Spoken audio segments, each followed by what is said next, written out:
आज से लाखों वर्षों पहले सत्ययुग में, जब मंदराचल पर्वत की घाटी में लगभग कई 100 वर्षों से निरंतर केवल मात्र एक ही स्वर गूंज रहा था। ओम वेदात्मने विद्महे हिरण्यगर्भाय धीमहि तन्नो ब्रह्म प्रचोदयात्। ओम वेदात्मने विद्महे हिरण्यगर्भाय धीमहि तन्नो ब्रह्म प्रचोदयात्। ओम वेदात्मने विद्महे। दरअसल कई 100 वर्षों से ब्रह्मदेव की असीम कठिन तपस्या करता आ रहा यह महाबलशाली असुर कोई और नहीं बल्कि स्वयं हिरण्यकशिपु था। हिरण्यकशिपु के इस महाहट्ठी कठिन तपस्या को देख इंद्रदेव समेत सभी देवताओं को अपना भविष्य घोर अंधकार में डूबने की अनुभूति होने लगी, जिसके बाद देवताओं से रहा न गया और वे सभी भागे भागे ब्रह्मलोक चले आए।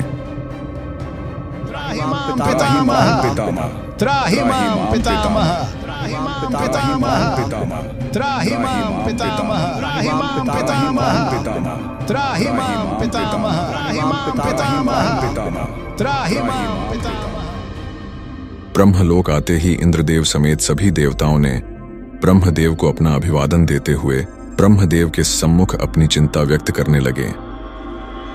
पितामह, इसके पूर्व कि अत्यंत विलंब हो जाए, आपसे विनम्र प्रार्थना है कि कृपया उस पहले से ही महाबलशाली हिरण्यकशिपु को कोई भी साधारण सा वरदान देकर संतुष्ट कर दें। देवराज, कदाचित आप भूल रहे हैं कि हिरण्यकशिपु कई 100 वर्षों से अत्यंत कठोर तपस्या में लीन है। यह स्वयं मां प्रकृति का ही अटूट नियम है कि जैसी तपस्या वैसा ही फल। स्वयं ब्रह्मदेव के मुख से कठोर वचन सुनकर इंद्रदेव सहित समस्त देवगण व्याकुल हो उठे और सभी स्वर्ग लोक को प्रस्थान कर गए। और यहाँ पृथ्वी के मंदराचल पर्वत की घाटी में हिरण्यकशिपु ने बिना अपनी परवाह किए अत्यंत घोर तपस्या में लीन रहा। समय यूं ही बीतता चला गया और फिर एक दिन वो समय आ ही गया जब ब्रह्मदेव हिरण्यकशिपु के अति कठोर तपस्या से प्रसन्न होकर उसके सम्मुख प्रकट हुए और उससे अपना इच्छुक वरदान मांगने को कहने लगे। उठो वत्स, अपनी आंखें खोलो। हम तुम्हारे इस अति कठिन तपस्या से अति प्रसन्न हैं। ब्रह्मदेव, आपको सत सत प्रणाम। वत्स हिरण्यकशिपु, तुम जिस प्रकार की भी इच्छुक वरदान की कामना रखते हो, हमसे मांग सकते हो। ब्रह्मदेव के मुख से यह वाणी सुन हिरण्यकशिपु ने ब्रह्मदेव से सीधे अमर हो जाने का वर मांग लिया, जिसके प्रत्युत्तर में ब्रह्मदेव ने इसे प्रकृति के नियम के विरुद्ध बताते हुए किसी और प्रकार का अति कठिन व अति शक्तिशाली वरदान मांगने की सलाह दी। इतना सुनते ही हिरण्यकशिपु ने ब्रह्मदेव पे कटाक्ष करना शुरू कर दिया। अमर होने का अधिकार प्रकृति ने तो केवल देवताओं को ही दिया है, क्यों ब्रह्मदेव? हम असुरों को तो कभी भी और कहीं भी मृत्यु का ग्रास बनाया जा सकता है। हमें पता था कि आप हमें अमरता का वरदान कभी भी नहीं देने वाले, इसलिए हमने पहले से ही इसका विकल्प सोच रखा था, जिसे देने के लिए आप प्रतिबद्ध हैं। इतना कहकर हिरण्यकशिपु ने ब्रह्मदेव से ऐसा वरदान मांग लिया जिसे सुन स्वयं ब्रह्मदेव भी आश्चर्यचकित हो उठे। देवताओं ने तो जैसे अपना इंद्रासन अभी से ही खो दिया हो। दरअसल इस वरदान के दौरान हिरण्यकशिपु को न तो कोई देवता, यक्ष, राक्षस, मानव या पशु मार सकता। इसके अलावा वह न तो दिन में मरता और न ही रात में। उसे न किसी अस्त्र से मारा जा सकता और न ही किसी शस्त्र से। वह न धरती पर मरता और न ही आकाश में, और उसकी मृत्यु न तो घर के भीतर हो पाती और न ही घर के बाहर। तथास्तु।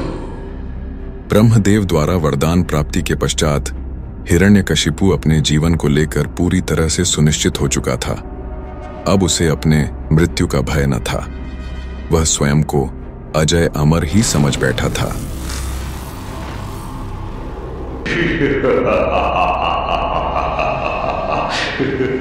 वरदान प्राप्ति के पश्चात हिरण्यकशिपु मंदराचल पर्वत की घाटी से निकलकर सीधे अपने विशालकाय राज्य हिरण्यकर्ण वन पहुंच गया, जहां उसका स्वागत बड़े ही हर्षोल्लास से किया गया।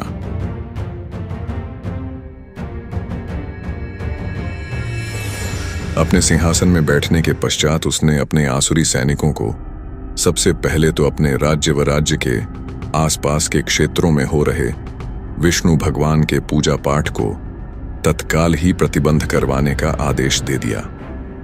दरअसल उस समय काल से भी लगभग लाखों वर्षों पहले श्री विष्णु के वराह अवतार ने हिरण्यकशिपु के छोटे भ्राता हिरण्याक्ष को पृथ्वी को ब्रह्मांडीय महासागर में डुबो देने व समस्त देवताओं को मृत्यु का ग्रास बना देने के कुप्रयास के कारणवश मृत्यु के घाट उतार दिया था।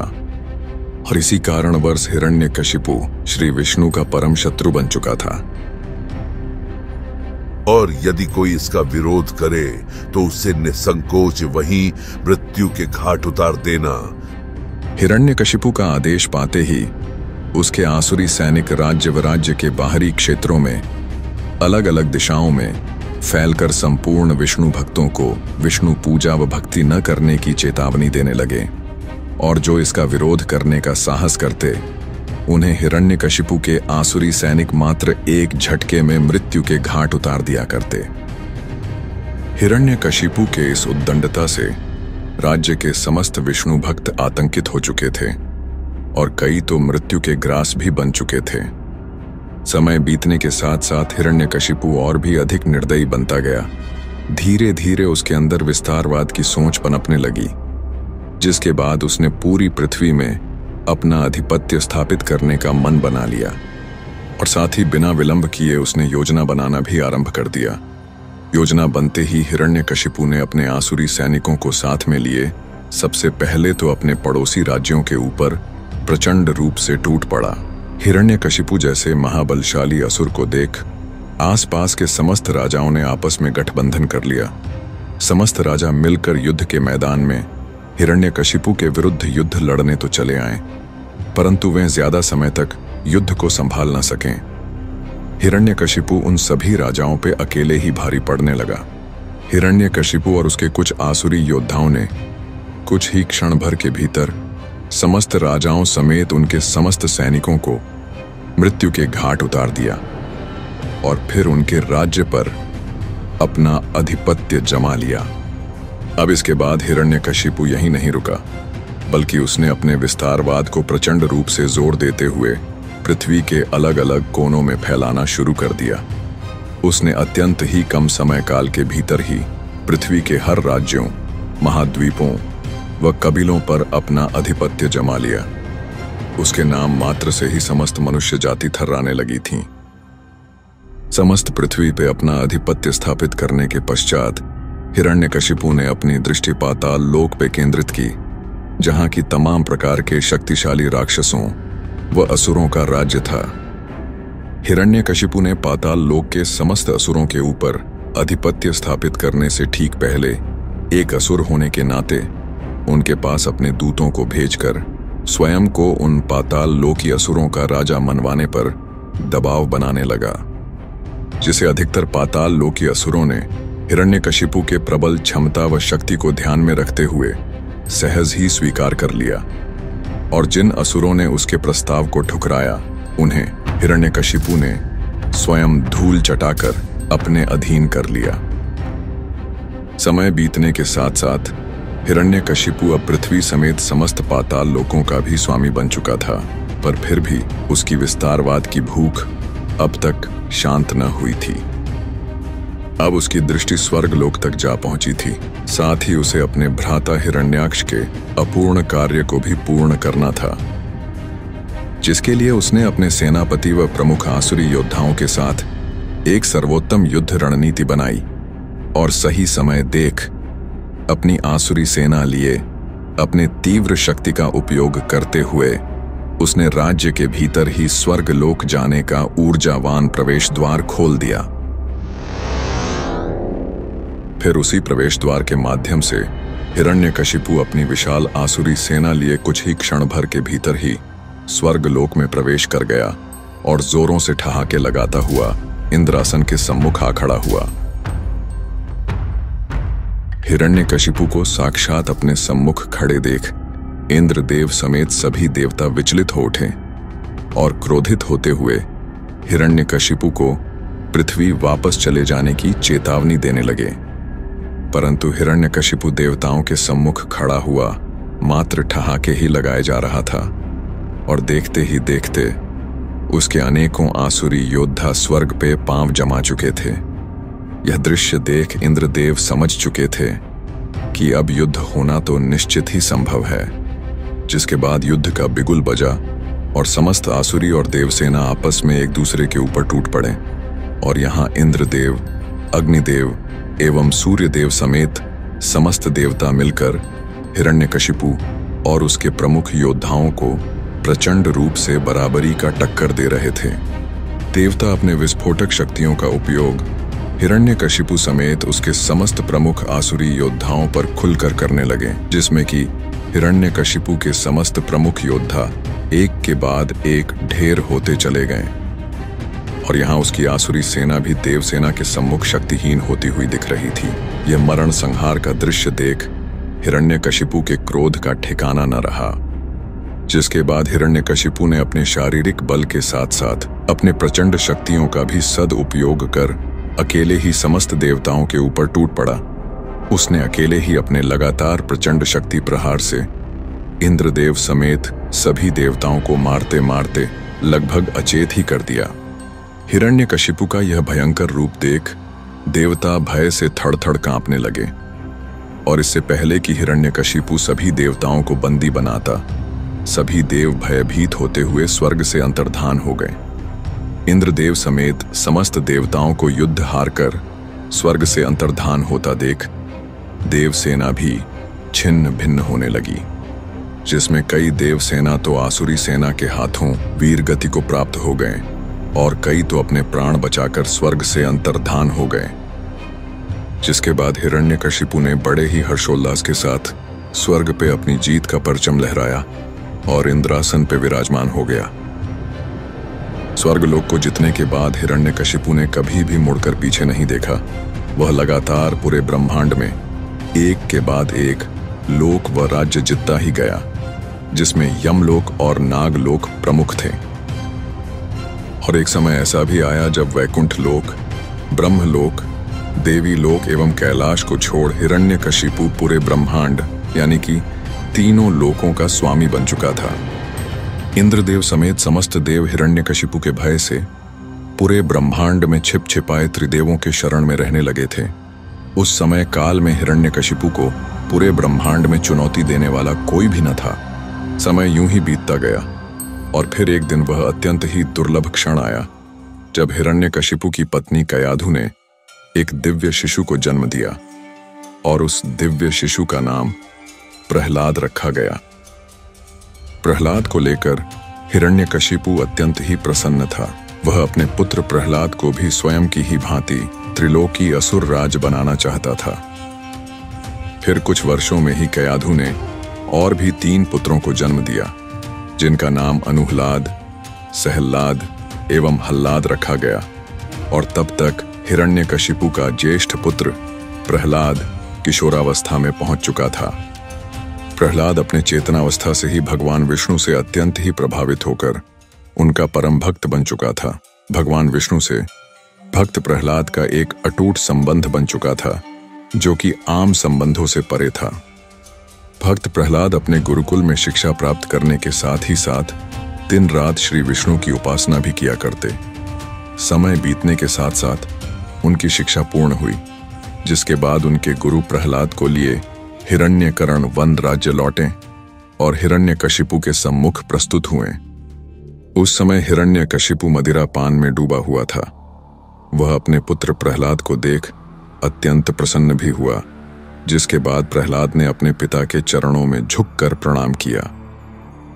वत्स, अब तक तुमने अपने अध्ययन में निरंतर तत्पर रहकर जो शिक्षा प्राप्त की है, उसकी सारभूत व्याख्या हमें सुनाओ।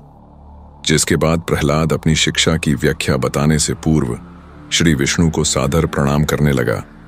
प्रहलाद के मुख से श्री विष्णु का नाम सुनते ही हिरण्यकशिपु के नेत्र क्रोधपूर्वक लाल हो उठे और वह प्रहलाद के गुरु को भयंकर दृष्टि से क्रोधपूर्वक घूरने लगा। रे दुर्बुद्धि ब्राह्मणाधम, ये तूने मेरी पीठ पीछे मेरे बालक को ऐसी क्या शिक्षा दे दी कि वह मेरे ही सम्मुख मेरे परम शत्रु विष्णु का नाम लिए जा रहा है। दैत्यराज, कृपया कर आप क्रोधित न हो। दरअसल प्रहलाद मेरी सिखाई हुई बातें नहीं कह रहा। यह तो हमें भी नहीं पता कि उसने यह सब सीखा कहां। जिसके बाद हिरण्यकशिपु ने अपने पुत्र प्रहलाद से उसकी इस शिक्षा प्राप्ति का कारण पूछा, जिसके प्रत्युत्तर में भक्त प्रहलाद ने समस्त जीव के हृदय में बसे श्री विष्णु को जगत का उपदेशक बताया। इतना सुनते ही हिरण्यकशिपु ने प्रहलाद को क्रोधपूर्वक दुत्कारते हुए, उसे अयोग्य बतलाते हुए चेतावनी देकर अपनी शिक्षा पुनः प्राप्त करने के लिए वापस गुरुकुल भेज दिया। जिसके बाद प्रहलाद अपने गुरुकुल वापस आ गया और अपनी शिक्षा पुनः प्राप्त करने लगा।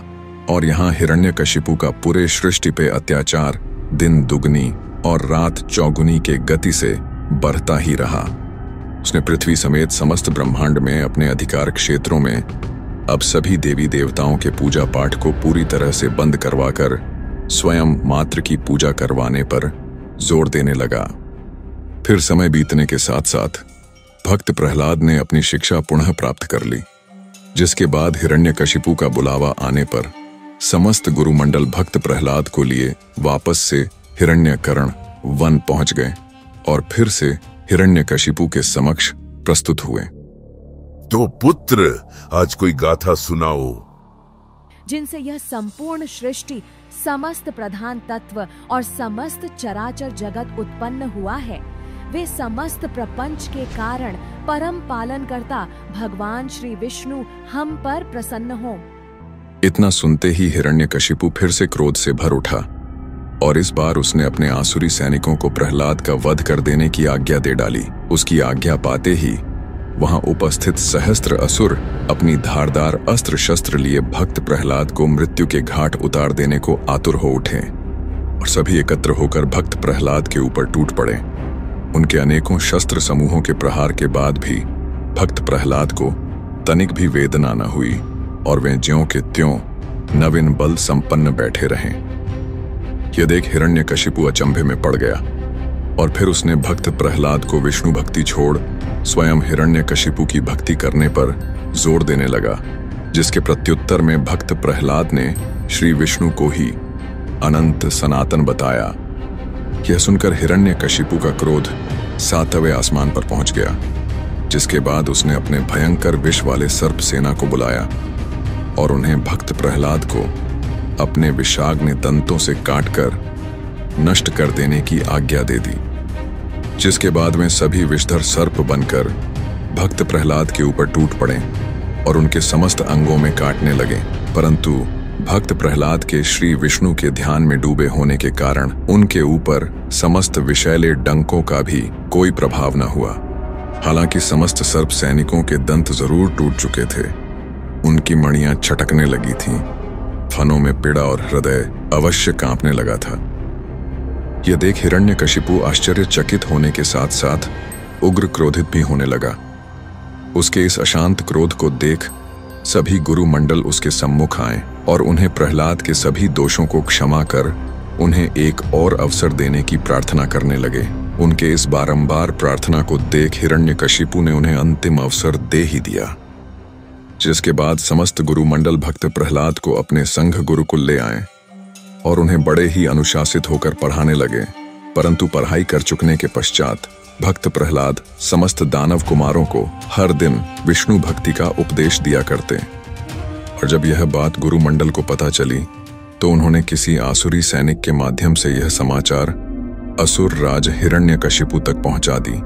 जिसके बाद हिरण्यकशिपु ने एक प्राणघातक षड्यंत्र रचते हुए गुरुकुल में प्रहलाद के लिए बुलावा भेज दिया। असल में हिरण्यकशिपु ने अपने रसोइयों को आदेश दिया कि वे प्रहलाद के भोजन में हलाहल विष मिला दें और फिर वही विषाक्त भोजन उसके सम्मुख परोसें। और जब भक्त प्रहलाद ने उस विषैले भोजन को श्री विष्णु का स्मरण करते हुए खाना शुरू किया, तब सभी रसोइयों ने भक्त प्रहलाद के ऊपर अपना ध्यान केंद्रित कर लिया। भोजन खाकर पचाने के पश्चात भी भक्त प्रहलाद स्वस्थ रहे। यह देख सभी रसोइयों को बड़ा आश्चर्य हुआ। फिर वे सभी अत्यंत ही भयभीत होकर हिरण्यकशिपु के सम्मुख प्रस्तुत होकर सारी घटना बताने लगे। यह सुन हिरण्यकशिपु का क्रोध भक्त प्रहलाद के ऊपर बढ़ता ही गया, जिसके बाद उसने गुरुमंडल के पुरोहितों को कृत्या उत्पन्न कर प्रहलाद को नष्ट करने की आज्ञा दे दी। फिर समस्त पुरोहित गणों ने भक्त प्रहलाद के सम्मुख जाकर उसे शांतिपूर्वक श्री विष्णु की भक्ति छोड़ मात्र अपने पिता हिरण्यकशिपु की ही भक्ति करने का परामर्श देने लगे। ये सुन भक्त प्रहलाद ने अपने पिता को पूजनीय माना, परंतु उन्हें भगवान मानना अस्वीकृत कर दिया। उन्होंने भगवान विष्णु को ही परम सनातन भगवान बताया। ये सुन समस्त पुरोहित गणों ने अंतिम चेतावनी देते हुए महाप्रचंड अग्निशिखा के समान प्रज्वलित शरीर वाली कृत्या उत्पन्न कर दी। उस प्रचंड शक्तिशाली कृतिका ने क्रोधपूर्वक गर्जना करते हुए अपने हाथों में त्रिशूल लिए भक्त प्रहलाद के ऊपर टूट पड़ी। फिर जैसे ही त्रिशूल भक्त प्रहलाद की छाती से टकराया, वह क्षण भर में चकनाचूर हो गया। अपने महाशक्तिशाली त्रिशूल को यूं चकनाचूर होते देख कृतिका ने अपना संयम खो दिया और वह उल्टे समस्त पुरोहितों के ऊपर ही टूट पड़ी और उन्हें तत्काल ही मृत्यु के घाट उतार स्वयं भी नष्ट हो गई। यह देख भक्त प्रहलाद के मस्तिष्क को अत्यंत घातक रूप से आघात पहुंचा, जिसके बाद उन्होंने भगवान विष्णु को स्मरण किया और उनसे समस्त मृत्यु के ग्रास बन चुके पुरोहितों को पुनः जीवन प्रदान करने के लिए प्रार्थना करने लगे। फिर भक्त प्रहलाद के भक्ति की शक्ति के फलस्वरूप कुछ ही क्षण भर के भीतर मात्र उनके स्पर्श मात्र से ही समस्त मृत हो चुके पुरोहित गण पुनः जीवित हो उठे। यह सब देख समस्त पुरोहित गण भक्त प्रहलाद से अत्यंत प्रसन्न हुए और उनको महान बताते हुए उनका आभार प्रकट करने लगे। जिसके बाद समस्त पुरोहित गण हिरण्यकशिपु के समक्ष जाकर उसे सारा समाचार ज्यों का त्यों सुनाने लगे। यह सुन हिरण्यकशिपु आश्चर्य और क्रोध से जल उठा। जिसके बाद हिरण्यकशिपु ने भक्त प्रहलाद को अपने समक्ष बुलाकर उनसे हर बार मृत्यु के मुख से बच निकलने का रहस्य पूछने लगा, जिसके प्रत्युत्तर में भक्त प्रहलाद ने इसे श्री विष्णु भगवान की ही कृपा बताई। यह सुन हिरण्यकशिपु ने इस बार क्रोधपूर्वक अपने आसुरी सैनिकों को भक्त प्रहलाद को पकड़ महल से 100 योजन की ऊंचाई से सीधे नीचे गिरा देने का आदेश दे दिया। जिसके बाद हिरण्यकशिपु के निर्दयी आसुरी सैनिकों ने भक्त प्रहलाद को उठाकर महल से सीधे 100 योजन नीचे फेंक दिया और नीचे गिरते समय भक्त प्रहलाद श्री विष्णु का स्मरण करने लगे।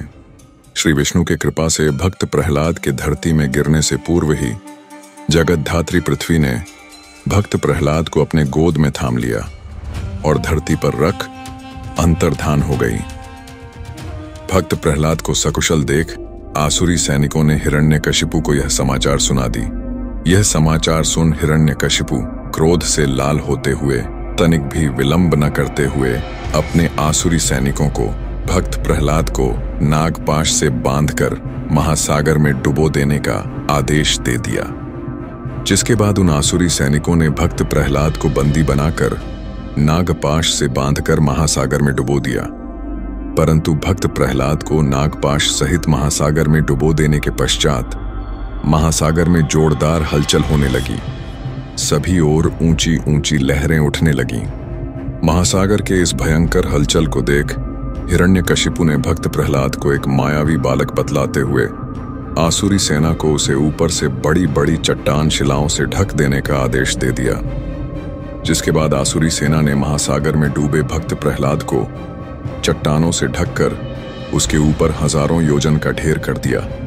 पर अभी भी भक्त प्रहलाद महासागर के अंदर चट्टानों के बीच अचेत होकर भी अंदर ही अंदर भगवान विष्णु का स्मरण किए जा रहे थे। अचेत अवस्था में भगवान विष्णु को स्मरण करते समय वे स्वयं को भूल ही गए। वे श्री विष्णु को स्वयं के भीतर अनुभूत करने लगे, जिससे कि तत्काल ही नागपाश नष्ट हो गई। समुद्र में जोरदार कंपन होने लगी, जिससे कि असुरों द्वारा लादे गए समस्त चट्टान शिला झटके से दूर फेंकते हुए भक्त प्रहलाद महासागर से बाहर निकले और धरती पर पांव रखते ही उन्हें पुनः अनुभूत हुआ कि वे प्रहलाद हैं। जिसके बाद वे धरती में बैठकर विलाप करते हुए श्री विष्णु की स्तुति करने लगे। उनके इस प्रकार तन्मयता पूर्वक स्तुति करने के कुछ क्षण पश्चात ही उनके सम्मुख स्वयं सृष्टि के पालनहार श्री विष्णु प्रकट हुए। साक्षात श्री विष्णु को अपने सम्मुख देख भक्त प्रहलाद गदगद हो उठे और उन्हें अभिवादन कर उनके चरणों में गिर पड़े।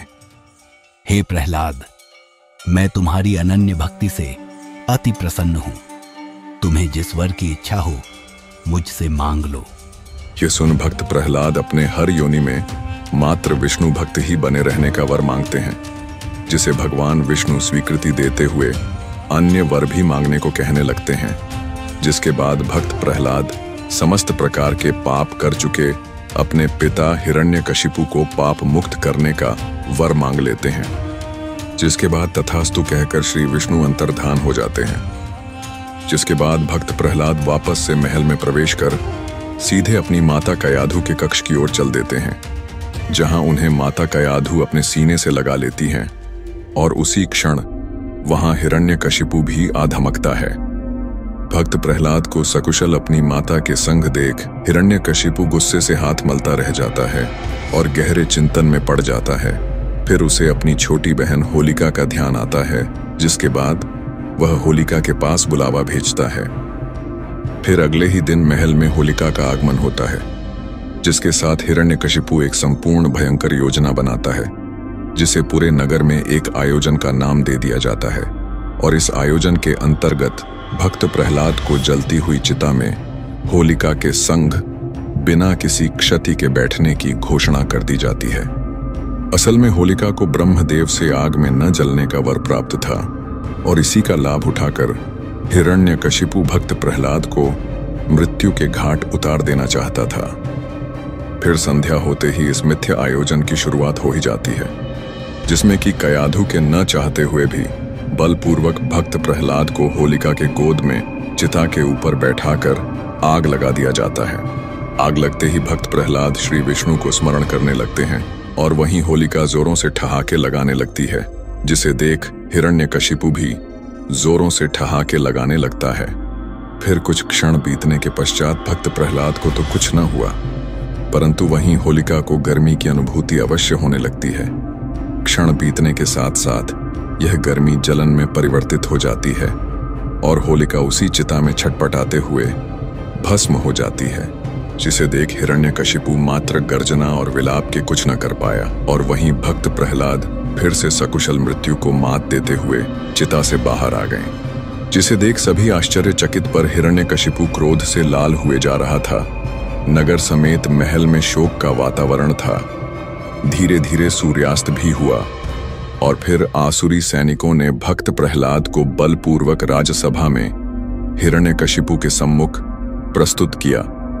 भक्त प्रहलाद को अपने सम्मुख देख हिरण्यकशिपु अपने अति क्रोध और घमंड से भरे स्वर में भक्त प्रहलाद को असुर जाति के नाम पर एक कलंक मात्र बताने लगा और स्वयं को असल भगवान, साथ ही श्री विष्णु समेत समस्त देवी देवताओं को शक्तिहीन बताते हुए स्वयं मात्र को बताया शक्तिमान।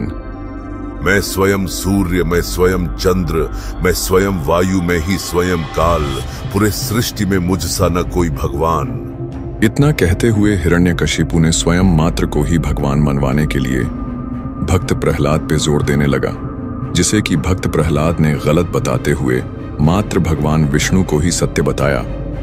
यह सुन हिरण्यकशिपु ने क्रोध में आते हुए भक्त प्रहलाद के सीने में जोरों से लात मारी, जिससे कि भक्त प्रहलाद जोरों से छिटकते हुए दूर जा गिरे और अधमरी अवस्था में पहुंच गए। कहाँ गया तेरा भगवान? बुला अपने भगवान विष्णु को, बचा सकता है तो आकर बचा ले तेरा प्राण। जिसके बाद भक्त प्रहलाद ने भगवान विष्णु को हर जगह विराजमान होने की बात कही, यहाँ तक कि महल के हर खंबे में भी। यह सुन हिरण्यकशिपु महल के खंभों को अपनी गदा प्रहार से पागलों की भांति चकनाचूर करने लगा। यूं ही खंभों को चकनाचूर करते हुए वह एक और खंबे में अपनी गदा प्रहार कर देता है, परंतु वह खंबा चकनाचूर न होकर ज्यों का त्यों रह जाता है, जिसे देख हिरण्यकशिपु आश्चर्य में पड़ जाता है। जिसके बाद वह क्रोध में आकर उस खंबे में अनेकों प्रहार करता है, परंतु वह खंबा ज्यों का त्यों ही रह जाता है। फिर कुछ क्षण के बाद वह खंबा अपने आप धीरे धीरे फटने लगता है। फिर वह खंबा अचानक अति तीव्र गति से फट पड़ता है, जिसके धमाके से हिरण्यकशिपु अति दूर जा गिरता है। फिर धुंधले हो चुके राज्यसभा में एक भयावह गर्जना गूंज उठती है और धुंध को चीरते हुए गर्जना करते हुए अद्भुत श्री विष्णु अवतार नरसिंह हिरण्यकशिपु के समक्ष आ खड़े होते हैं, जिन्हें देख हिरण्यकशिपु आश्चर्य में पड़ जाता है। तो वहीं भक्त प्रहलाद हाथ जोड़े भक्तिमय हो जाता है। यह देख हिरण्यकशिपु समझ जाता है कि हो न हो यह स्वयं विष्णु है।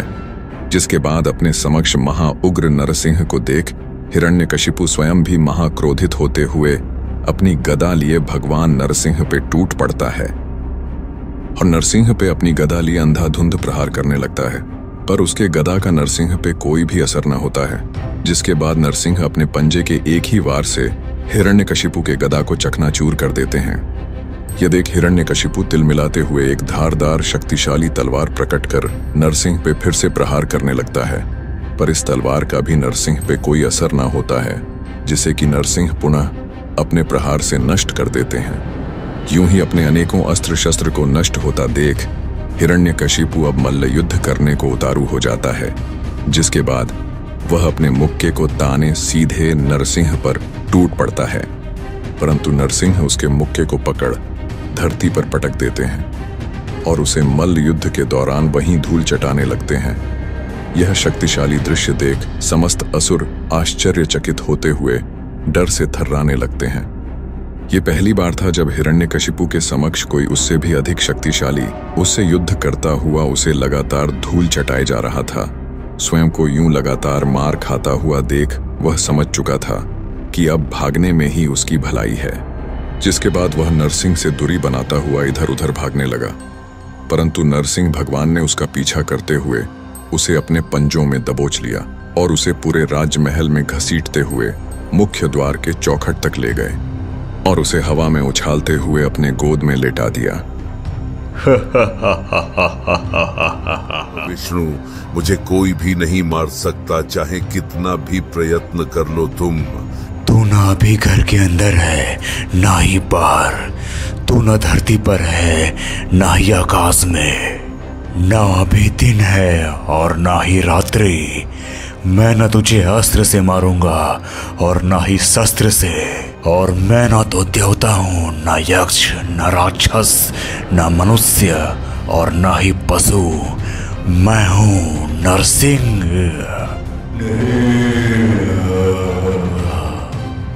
इतना कह नरसिंह सीधे अपने धारदार पंजों से हिरण्यकशिपु के उदर को बीच से चीरने लगे, जिससे कि हिरण्यकशिपु के प्राण पखेरु वहीं उखड़ गए और वो वहीं भगवान नरसिंह के हाथों मृत्यु को प्राप्त हो गया।